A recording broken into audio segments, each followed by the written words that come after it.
Pembacaan Alkitab dalam kitab 2 Raja-Raja pasal 15 dan 16. 2 Raja-Raja 15. Asaria Raja Yehuda. Dalam tahun ke-27 zaman Yerobeam Raja Israel, Asaria anak Amasya Raja Yehuda menjadi raja. Ia berumur 16 tahun pada waktu ia menjadi raja, dan 52 tahun lamanya ia memerintah di Yerusalem. Nama ibunya ialah Yekoliah dari Yerusalem. Ia melakukan apa yang benar di mata Tuhan, tepat seperti yang dilakukan Amasya ayahnya. Namun demikian, bukit-bukit pengorbanan tidaklah dijauhkan. Bangsa itu masih mempersembahkan dan membakar korban di bukit-bukit itu.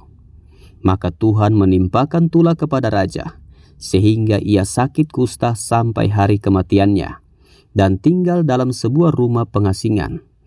Dan Yotam anak raja mengepalai istana dan menjalankan pemerintahan atas rakyat negeri itu. Selebihnya dari riwayat Asaria dan segala yang dilakukannya, bukankah semuanya itu tertulis dalam kitab sejarah raja-raja Yehuda? Kemudian Asaria mendapat perhentian bersama-sama dengan nenek moyangnya, dan ia dikuburkan di samping nenek moyangnya di kota Daud. Maka Yotam anaknya menjadi raja menggantikan dia. Zakaria Raja Israel. Dalam tahun ke-38 zaman Asaria Raja Yehuda, Zakaria anak Yerobeam menjadi raja atas Israel di Samaria. Ia memerintah 6 bulan lamanya. Ia melakukan apa yang jahat di mata Tuhan, seperti yang telah dilakukan oleh nenek moyangnya. Ia tidak menjauh dari dosa-dosa Yerobeam bin Nebat yang mengakibatkan orang Israel berdosa pula. Salum bin Yabes mengikat persepakatan melawan dia, membunuh dia di Yibleam, kemudian menjadi raja menggantikan dia. Selebihnya dari riwayat Zakaria, sesungguhnya semuanya itu tertulis dalam kitab sejarah raja-raja Israel. Bukankah begini firman Tuhan yang diucapkannya kepada Yehu, anak-anakmu sampai kepada keturunan yang keempat akan duduk di atas tahta Israel. Dan terjadilah demikian. Salum Raja Israel. Salum bin Yabes menjadi raja dalam tahun yang ke-39 zaman usia Raja Yehuda. Ia memerintah sebulan lamanya di Samaria. Sesudah itu majulah Menahem bin Gadi dari Tirsa, lalu sampai ke Samaria. Ia membunuh Salum bin Yabes di Samaria, kemudian menjadi raja menggantikan dia. Selebihnya dari riwayat Salum dan persepakatan yang diadakannya, sesungguhnya semuanya itu tertulis dalam kitab sejarah raja-raja Israel. Pada waktu itu, dengan mulai dari Tirsa, Menahem memusnahkan Tifsa dan semua orang yang ada di dalamnya serta daerahnya, sebab orang tidak membuka pintu kota baginya. Maka dimusnahkannyalah kota itu dan dibelahnya semua perempuannya yang mengandung.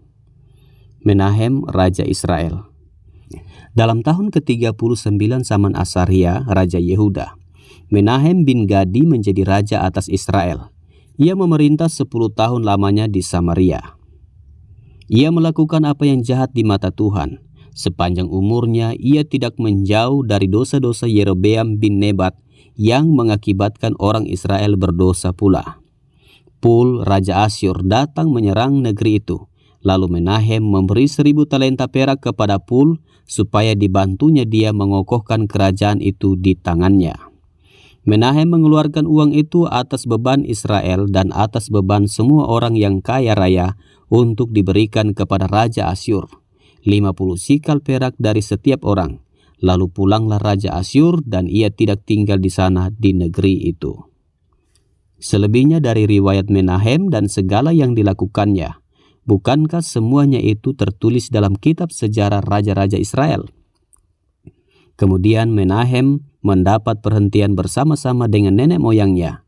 Maka Pekahya anaknya menjadi raja menggantikan dia.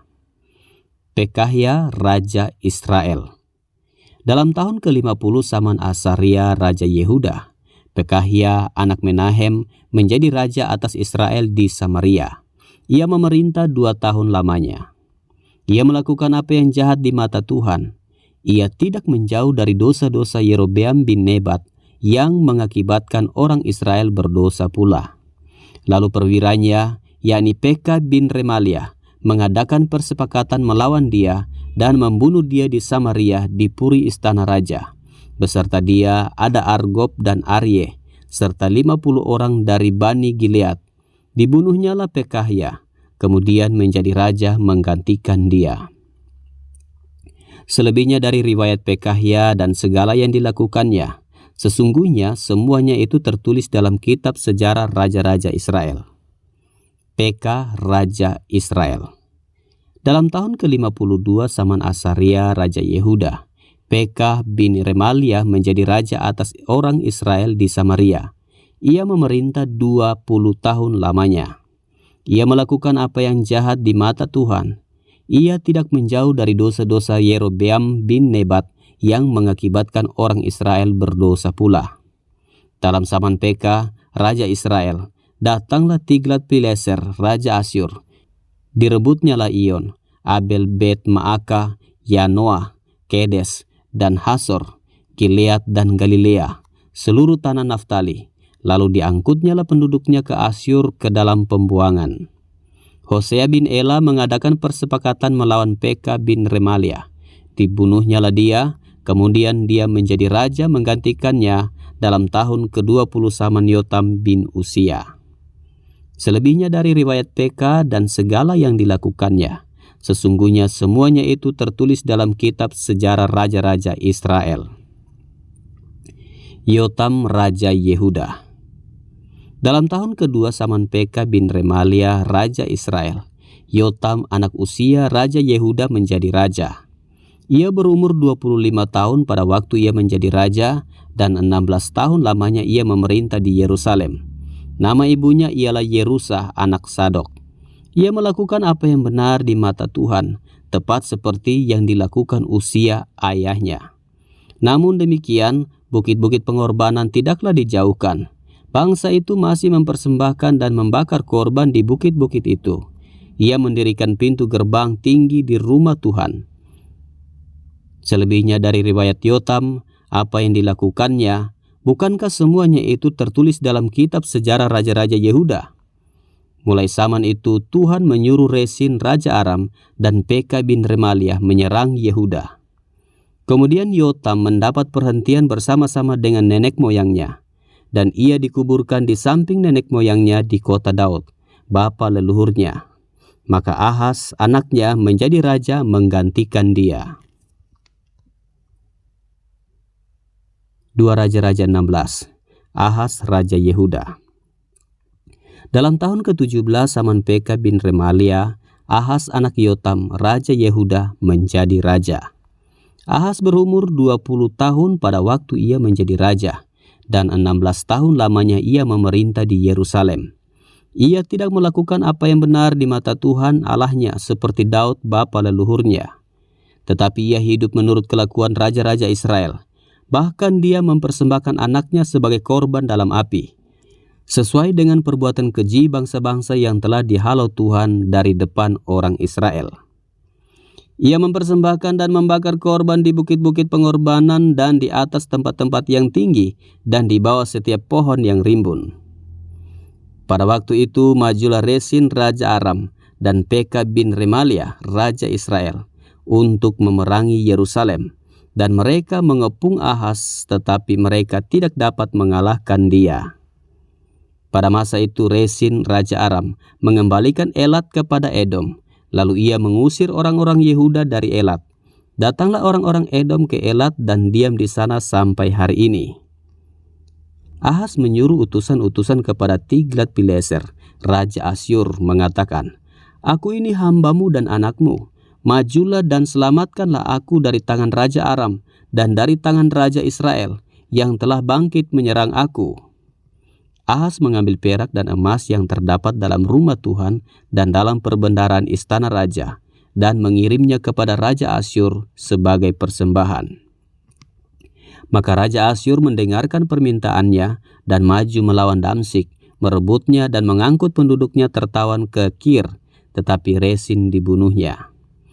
Sesudah itu pergilah Raja Ahaz menemui Tiglat-Pileser, Raja Asyur ke Damsyik.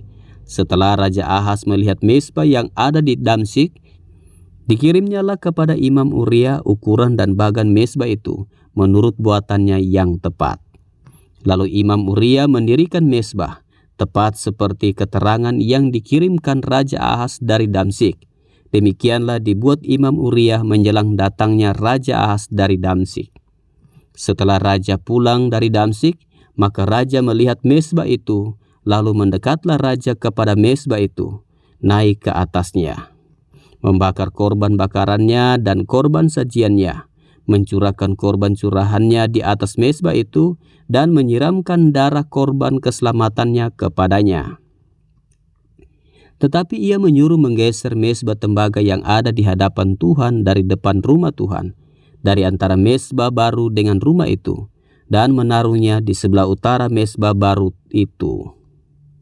Kemudian Raja Ahaz memerintahkan kepada Imam Uria, "Bakarlah di atas mezbah besar itu korban bakaran pagi dan korban sajian petang, juga korban bakaran dan korban sajian raja, lagi korban bakaran dan korban sajian dan korban-korban curahan seluruh rakyat negeri, dan siramkanlah kepadanya segenap darah korban bakaran dan segenap darah korban sembelihan. Tetapi mezbah tembaga itu adalah urusanku." Lalu Imam Uria melakukan tepat seperti yang diperintahkan Raja Ahaz. Sesudah itu Raja Ahaz memotong papan penutup kereta penopang dan menyingkirkan bejana pembasuhan dari atasnya. Juga laut itu diturunkannya dari atas lembu tembaga yang mendukungnya dan ditaruhnya di atas alas batu. Selanjutnya demi Raja Asyur disingkirkannya dari rumah Tuhan serambi tertutup untuk hari Sabat yang telah didirikan pada rumah Tuhan, juga pintu masuk untuk raja yang di sebelah luar. Selebihnya dari riwayat Ahaz dan apa yang dilakukannya, bukankah semuanya itu tertulis dalam kitab sejarah raja-raja Yehuda? Kemudian Ahaz mendapat perhentian bersama-sama dengan nenek moyangnya, dan ia dikuburkan di samping nenek moyangnya di kota Daud. Maka Hizkia anaknya menjadi raja menggantikan dia.